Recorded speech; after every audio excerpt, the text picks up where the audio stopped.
Good evening, everyone. Middle East is once again in news, and you are already aware that Israel once again decided to strike Iran. Multiple locations of Iran has been struck yesterday only, and some of the important nuclear facilities of Iran has received considerable damage. It may, over a period of time, it may affect the nuclear capability of the Iran, also nuclear capability of the Iran in the longer term. We would try to understand what exactly has happened. We'll try to understand the whole issues comprehensively. क्या हुआ, क्या important है, एक एक चीज मैं समझाऊंगा. So good evening Ritvi, good evening Aman, good evening everyone. Okay, someone is asking, who is that guy? Why does not India adopt same approach towards Pakistan? See, you need to have the backer like America. See, USA and Israel, they were not on, particularly on this particular, whatever exactly means Israel did yesterday on this particular issue, USA and Israel, they were not on the same table. But then also, since Israel decided to do that, so USA is now backing it in. You have seen the statement of Trump. That is where India lacks. India also require a friend like USA. Are you getting? Khair, मैं आऊंगा. I'll come to that question. But before that, let us understand what exactly is happening. Okay, these are the few sources which I have covered to explain today. Atlantic Council, the Indian Express, Middle East Insights Platform, and The Week. These are few of the important articles. इनको cover किया हूँ in order to explain everything. And let us try to understand what is important from the UPSC perspective. दो चीजें बहुत important है. First important thing is about the location. You need to have complete awareness of the location. कहाँ पे जहाँ strike हुआ है वो location कहाँ है. And then second important thing which you need for the UPSC is the implication of this particular event on other things. जो भी अभी देखेंगे इसका strategic implications क्या होगा, और भी जो implications है over a period of time, that you need to analyze, you need to understand. So what exactly happened? Early on Friday morning, we are talking about today's. आज सुबह 4 बजे जब हम लोग सो रहे थे, Israel decided to strike, and after that, Israeli Prime Minister, he has given a statement. Israeli Prime Minister has given a statement saying that it was a targeted military operation to roll back the Iranian threat to Israel's very survival. Are you getting what they are saying? Ki in case if they would not have attacked, so in that case, the very survival of Israel was at danger. The very survival of the Israel was at danger. और उन्होंने ये भी बोला कि this operation will continue for as many days as it takes to remove this threat. आप लोगों में से बहुत सारे क्या नहीं, मैं 100% जो बच्चे मुझे देख रहे हैं, they do not know about Operation Begin. Okay, so this is basically nothing but the extension of Operation Begin, and this operation this doctrine was given. First time it was used in 1989. First time this doctrine was used by Israel in Iraq to attack against the nuclear facility. मैं बताऊंगा क्या वो doctrine था. Coming to that. So these are the content which I'm going to discuss right now. First is map of the Middle East. ये समझना है. कौन से locations target किए गए हैं वो समझना है. JCPOA deal क्या था? Without understanding Joint Comprehensive Plan of Action, you may not be able to understand this whole issue. Third is why Operation Rising Lion, जो इजराइल ने सुबह में 4 बजे स्ट्राइक किया था, so that operation is called as Operation Rising Lion. So what are the trigger points? क्या triggers थे that actually led Israel to launch this Operation Rising Lion? What are the status of nuclear talks? Current status of nuclear talks I'm talking about between USA and Iran, and then we would try to understand way forward. Okay, so you are seeing this is Iran, और ये है Republic, ये वाला जो northern province है ये com province है. ठीक है, these are the important locations जहां पे टारगेट किया गया है. ये आप देख रहे हो, दिस इज इजराइल, ये लोकेशन, और यहां पे ईरान है. Of course they don't share boundaries, ध्यान में इसको रखना है. ठीक है, अभी देख रहे हो ये जो फैसिलिटीज है, this was the Natanz nuclear facility, this was the major target, यही सबसे इंपॉर्टेंट टारगेट था जो कल इजराइल जब लॉन्च अटैक किया था. So this particular place was targeted. There are other places also, लेकिन दिस वाज मोस्ट इंपॉर्टेंट. क्यों इंपॉर्टेंट था? This Natanz nuclear facility, it is located in Isfahan province in central Iran. Central Iran में देख रहे हो, Tehran से थोड़ा सा southward this place is located. And Natanz जो है, it is the country's main uranium enrichment facility. Now you understand? अब तो समझ में आ रहा है कि क्यों this particular location was targeted, क्यों इसका significance है. So first is Natanz. Second is Parchin military complex was also targeted. Parchin military complex जो है, it is known for missile development and potential nuclear weapons research. ये जो complex है generally missile development के लिए जाना जाता है और साथ में न्यूक्लियर वेपन्स रिसर्च के लिए जाना जाता है. थर्ड इंपॉर्टेंट प्लेस, लेकिन यहां पे डैमेज बहुत ज्यादा नहीं हुआ है, Fordow enrichment facility. This is another like Natanz की तरह, this is also a nuclear facility. और इसको जनरली ऐसा बोला जाता है कि only USA has the capacity to destroy it. It is underground, करीब 100 मीटर नीचे जमीन के अंदर है. And it is located underground near Qom. और यहां पे इजराइल को बहुत ज्यादा सक्सेस नहीं मिला है. Another important place where they have attacked is Mehrabad air base. This is the place where ज्यादातर एयर एसेट्स जो ईरान का है वो लोकेटेड है. काफी सारा डैमेज यहां पे हुआ है.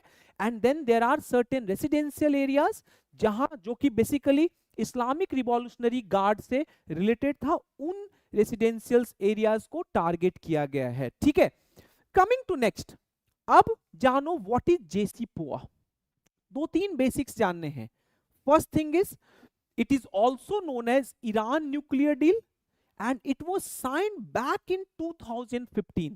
2015 में जब Barack Obama was president, at that time JCPOA was signed. इसमें बेसिकली दो इंपॉर्टेंट प्रोविजंस थे. इतना डिटेल में आप लोग नहीं पढ़े होंगे, पहले भी मैंने जब जेसीपोआ के ऊपर सेशन लिया था, आई एक्सप्लेन दिस. उसमें actually this JCPOA was coming with a sunset clause. Sunset clause ये था कि since this was coming into effect from 2015, so after November of 2025, Iran would be allowed to have centrifuges. अभी जो restrictions centrifuges के ऊपर लगे हुए थे, so those restrictions are to be removed after 10 years. That was supposed to happen this year only. After 15 years, limits on low enriched uranium to be removed. ये जेसीपोआ में clauses mention थे कि पहला 10 साल में जो अभी सेंट्रीफ्यूजेस के ऊपर रेस्ट्रिक्शन है, after 10 years those would be removed.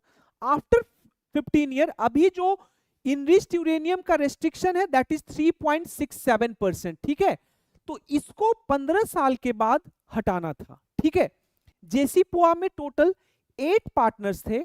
All the P5 countries जो यूएन सिक्योरिटी काउंसिल के मेंबर हैं, Germany, European Union and Iran. So there were 8 parties to JCPOA, P5, Germany, European Union and Iran. Next is important terms of JCPOA. सबसे important term ये था कि in case if Iran agrees to accept the JCPOA, so in that case Iran would receive sanction relief. Iran को तुरंत sanction relief दिया जाएगा and consequently Iran would be able to sell its oil everywhere. Are you getting? Second is okay, Baritja, I can't do anything. Okay, you can have beef. Someone is from Singapore. There is many Indians in my country who does not know about history. You can have whatever you want to have. Okay, so stay in Singapore. We like India. Okay, so provided Iran with sanctions relief in return for Tehran severely limiting the scope of its nuclear program. ठीक है, so restrictions on Iran. एक तो अभी तुम लोग को बताया कि टोटल जो न्यूक्लियर इनरिचमेंट पर रेस्ट्रिक्शन था वो ये था, that is 3.67%.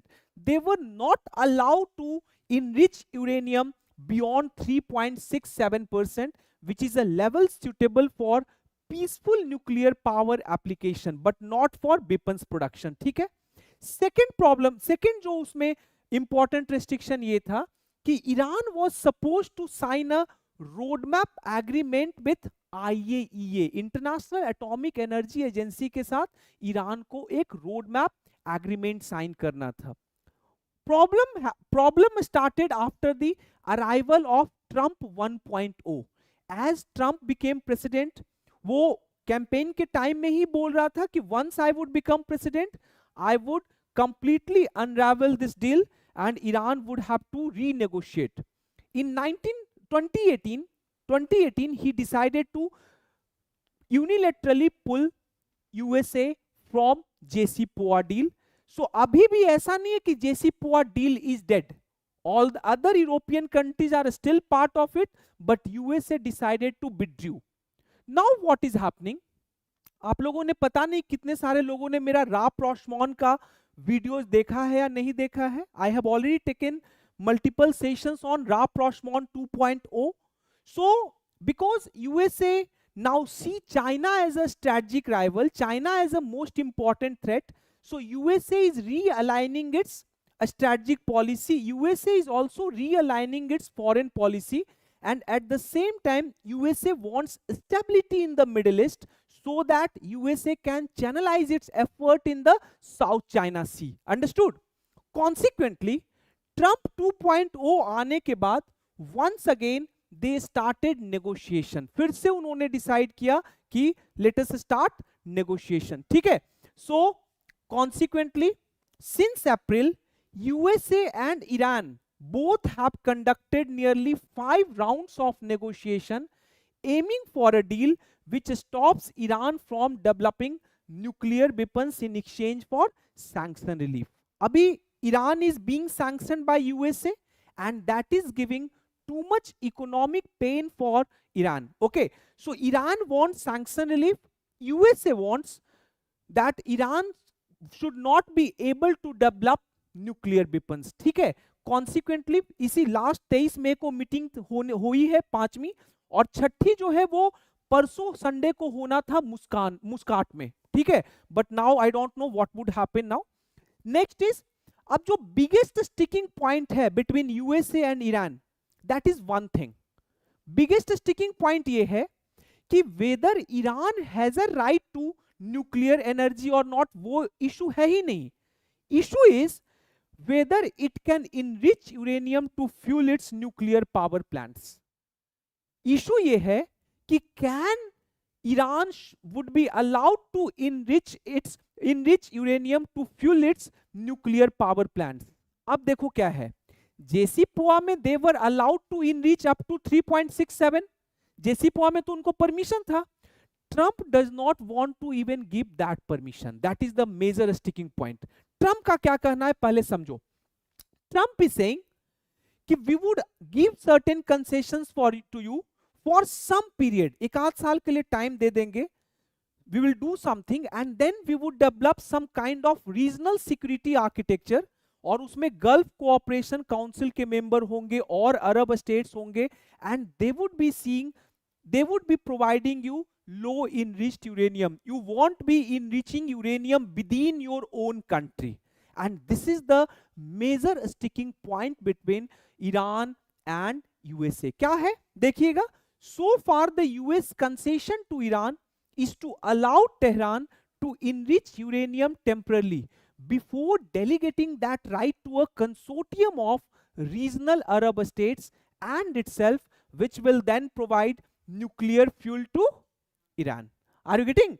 तो अब this is unacceptable to Iran. Iran is saying that this is like an affront to my sovereignty. Directly you are challenging our sovereignty. You are not allowing us to enrich uranium within our own border. That is like a affront to our sovereignty. But that is like a red line for USA. USA is hell bent on saying that no, we would not let you enrich uranium within your border because you create existential threat for Israel as well as many other country. So this is the major sticking point between the two. JCPOA में तो समझ गए, वहां पे they were allowed to enrich uranium up to 3.67%. यहाँ पे USA बोल रहा है कि भाई आपको यूरेनियम हम enrich करने ही नहीं देंगे.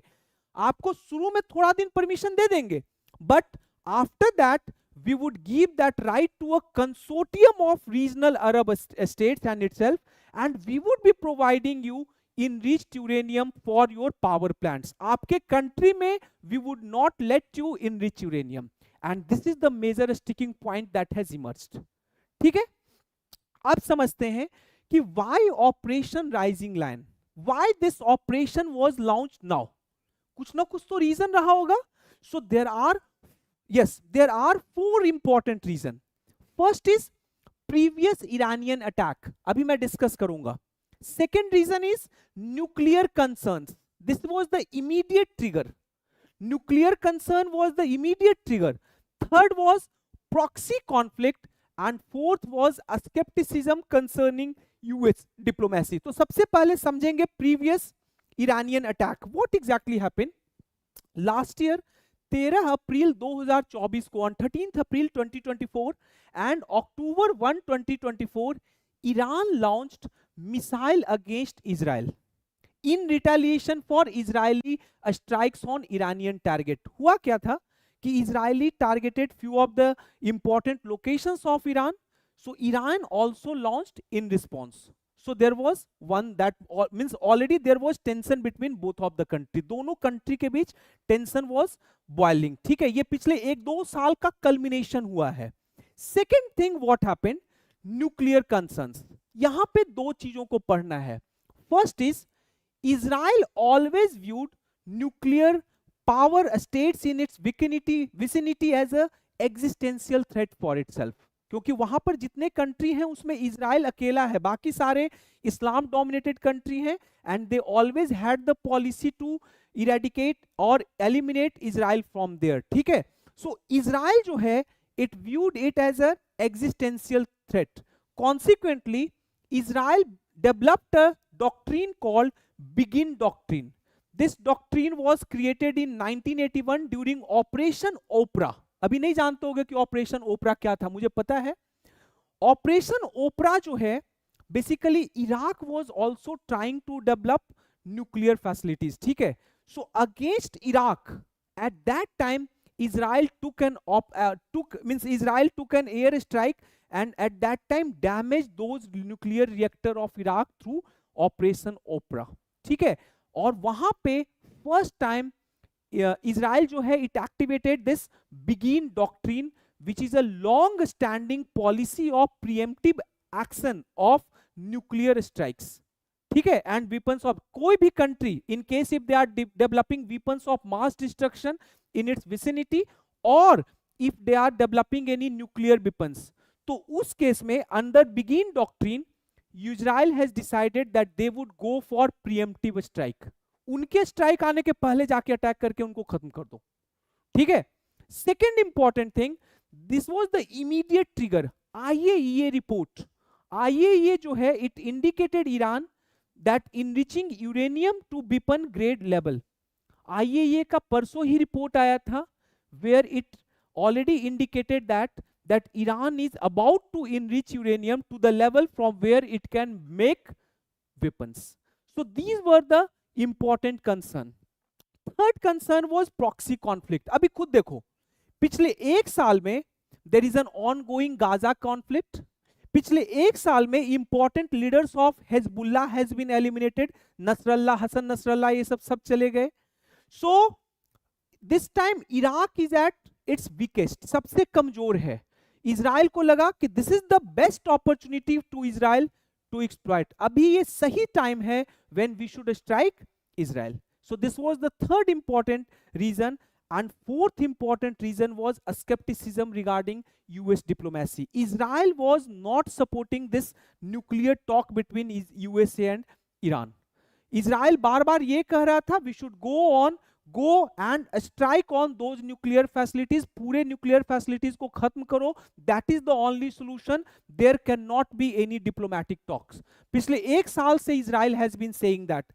तो Israel को दो टेंशन था. First was that nuclear वो IAEA का जो रिपोर्ट आया वो, और दूसरा because 6th talk was going to be held on Sunday and that could have brought major breakthrough. उसके पहले ही इजराइल को लगा कि चलो अटैक करके लेट गेट इट ओवर, ठीक है। अब देखो what are the implications of what exactly happened.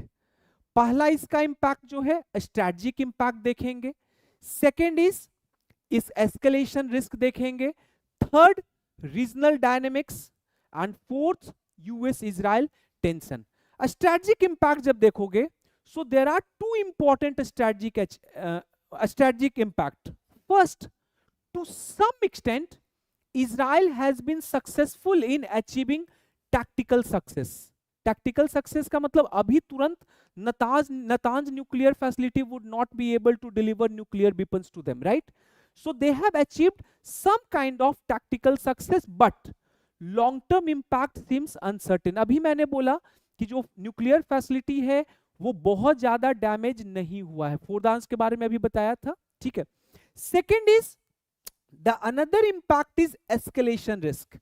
It may lead to direct war between Israel and Iran, which is not good for the world. That's the second important risk. Third is regional dynamics. Regional dynamics में क्या problem है कि it destabilises the whole Middle East. अगर सोचो, if Syria gets involved, if Lebanon gets involved, if let us understand, if Iraq gets involved, so this would destabilize the whole Middle East. पूरा का पूरा middle east को ही लड़ाई के चपेट में ले लेगा। And fourth is it may leads to US Israel tension. मैंने अभी बोला था कि USA and Israel they were not on the same table when it comes to nuclear talk. Israel was completely against any kind of nuclear talk, while USA was supporting nuclear talk. So these are the implications of what exactly happened. अब देखो, I have given certain policy recommendations and strategic options. ये policy recommendation है, immediately what we should be doing, in the mid term what we should be doing, in the long term what we should be doing. Immediately, first important thing is once again give a chance to back channel diplomacy. Use the route of Oman. Oman का जो established mediation role है, use that so that back channel diplomacy can be done and we can again establish some kind of peace in this region. Second is maritime security enhancement. अब तुम लोग सुने होगे already, Iran has threatened that it may close that Strait of Hormuz वाला जो reason है वहां पे परेशान करेंगे. So that is going to impact oil trade. Nearly 30% of global oil passes through that strait. So अगर उस स्ट्रेट को कुछ भी हुआ, so that is going to give a spike to oil price, right? So now we need to expand Operation Prosperity Guardian. पता ही होगा Operation Prosperity Guardian के बारे में. This is an operation led by USA, which is yes, basically ये जो Yemen वाला issue था, हुतीज का जो इशू था, तो हुतीज वर कंटिन्यूअसली अटैकिंग इन बाब अल मंडब वाला रीजन में, रेड सी वाले में, वहां पे अटैक कर रहे थे. So in order to dissuade the Houthis, this operation Prosperity Guardian was launched. So we need to expand, for the time being we need to expand Operation Prosperity Guardian to include Gulf water. Third important thing is regional dialogue framework. देखो, जब तक कि कोई हम लोग वैसा कोई dialogue framework नहीं लाएंगे where we can bring all the stakeholders on board, चाहे वो सीरिया हो, इराक हो, सऊदी अरबिया हो, लेबनान हो, जितने भी कंट्रीज हैं, they need to come together to address security concerns in this region. This is the immediate de-escalation measure. Medium term में क्या करना है? First is nuclear negotiation reset. This is required. अब देखो, पब्लिक का जो ओपिनियन डेटा है, that is suggesting American support for a deal with Iran that limit its nuclear capabilities to peaceful ends. So इसका मतलब क्या है?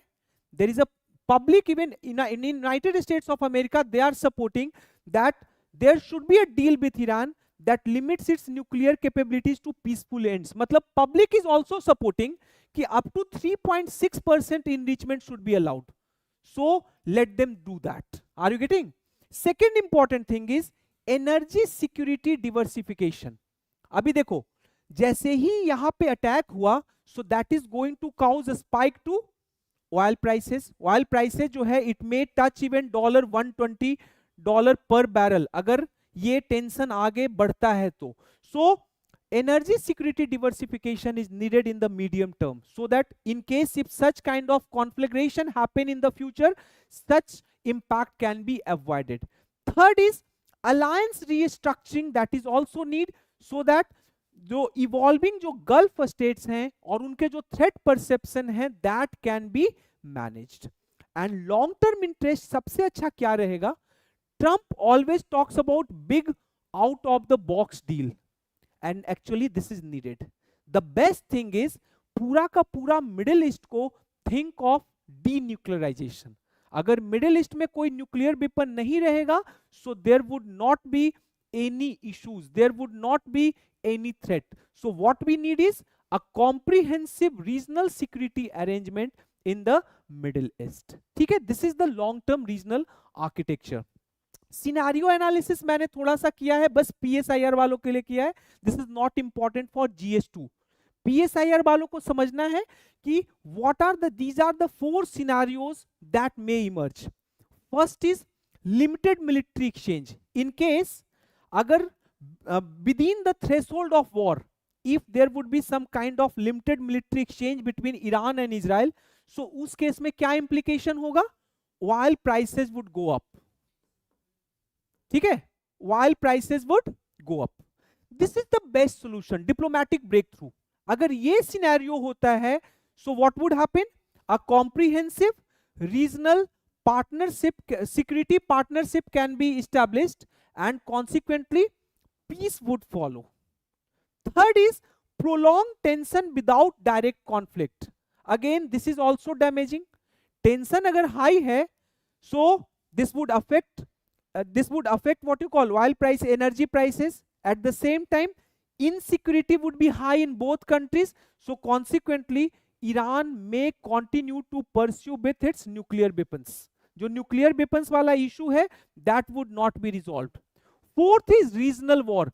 This is the most damaging scenario. ये सबसे damaging scenario है. Are you getting? This is like, this would bring catastrophe in the sense, this would be having humanitarian impact. बहुत सारे लोग मरेंगे. That would be the one thing. Second thing, अगर ये होता है, so oil prices that would also go up. So overall inflation would increase at the world level. जब oil prices ऊपर जाएगा तो inflation बढ़ेगा ना. And then at the same time this would require international intervention. सारे countries को आने होंगे, then only this can be stopped. This is the fourth scenario. Way forward. अब क्वेश्चन ये आता है कि what can be done to mitigate this issue. ये जो क्राइसिस है इसको कैसे हम लोग कंट्रोल करें? So this crisis resolution requires multiple actors. सबसे पहला तो इसमें प्राइमरी स्टेक होल्डर 3 है, यूएस, इजराइल, ईरान. तो सबसे पहले talk about the immediate stakeholders. Trump administration willingness to engage in substantive nuclear negotiation. तो इस पे भी काम करेगा. अगर ट्रंप जो है if he is ready to engage in nuclear negotiation, so this is also required. Second is Israel restrain regarding unilateral military action. Israel also needs to control its aggressive posture. आप unilaterally जहां bomb मारना हो नहीं मार सकते हो. This is not a good thing. ठीक है, so Israel also need to restrain itself. Third is Iran's capacity to control proxy forces while maintaining a strategic presence. This is also needed. अभी क्या करता है Iran? Iran uses its proxy forces like उधर Hezbollah को use कर लिया Lebanon में, उधर गाजा वालों को वहां से यूज कर लिया, उधर यमन में हुतीज को यूज कर लिया. So that also needs to be controlled. तो ये तो एक है. Second important thing, there are role of international communities, particularly the role of China, Russia and the European power. इनका क्या रोल है? They can pressurize each of the parties. Europeans can pressurize United States of America. European can pressurize Israel to control themselves. Russia and China can pressurize Iran. दोनों का जरूरत है. At the same time, Cyprus' strategic positioning and India's regional interest add complexity to potential crisis management scenario.